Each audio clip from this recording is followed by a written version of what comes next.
on voit apparaître en fait de nouveaux signes de ponctuation en lieu et place des anciens, parce que les smileys, qu'est-ce que c'est sinon une forme de ponctuation? Alors l'Académie dit qu'il ne faut pas dire smiley, il faut dire frimousse. Je le dis. Et ces frimousse donc utilisent d'ailleurs les signes de ponctuation pour effectivement témoigner de l'humeur de l'émetteur. On dit aussi émoticône. Hein, c'est-à-dire que comme dans un masque antique, la parenthèse ouvrante indique la gaieté, la parenthèse fermante la tristesse, les deux points des deux yeux, etc. Mais au-delà de ces smileys, chacun devant son écran est de facto le typographe de son texte, réglant les marges, les sauts de ligne, la taille et le choix des caractères, la disposition des notes, etc. Bref, le scripteur à l'écran, et bien sûr l'écrivain, a la haute main sur la ponctuation de page, ce qui était naguère l'apanage du prote, de l'ouvrier du livre.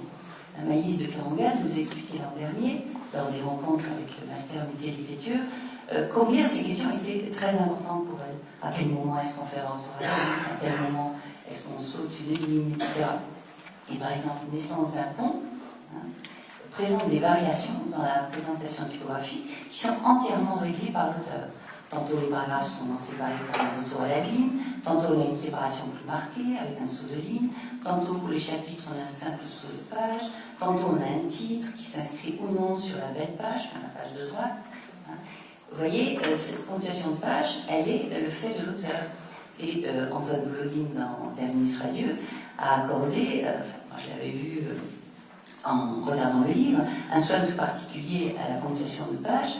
On a une table des matières élégantes, on a ces fameuses puces, donc, que les typographes appellent des points vedettes en début de paragraphe, les numéros des chapitres qui sont précédés et suivis d'un point.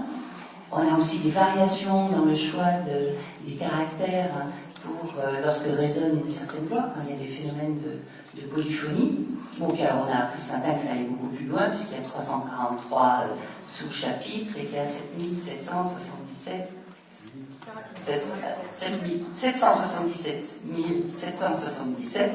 caractères. Bref, et même Agnès Desarthes hier qui nous disait ouais, le roman c'est truc long, il y a des guillemets, il y a des chapitres, etc. En fait, quand on regarde chacune de ces nouvelles, chacune a une architecture singulière, hein, avec des paragraphes, tantôt séparés par un retour-ligne, tantôt séparés par un saut de ligne, et tantôt séparés par 3 lignes avec un astérisque au milieu. Donc, même pour une forme courte, il y a cette ponctuation de page. Et c'est ma première citation pour Terminus Radieux, dont je vous parlais à l'instant. On voit bien que la ponctuation de page, elle est liée donc à la ponctuation d'œuvre. Hein. Le livre Terminus Radieux est découpé en 4 parties, elle-même découpée en chapitres, donc en sous-chapitres, avec des sections, avec des puces ou sans les puces, et à l'intérieur même des paragraphes. Vous voyez, là, j'ai pris plusieurs débuts de paragraphes dans les premières pages. On a un retour à la ligne qui découpe des lignes inégales, un peu comme en poésie. Je vous laisse en prendre connaissance par l'œil.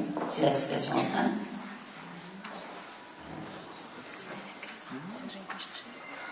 Alors, je viens de dire, je vous laisse en prendre connaissance par l'œil, je ne la lis pas, parce qu'effectivement, c'est quelque chose de visuel, quelque chose d'écrit.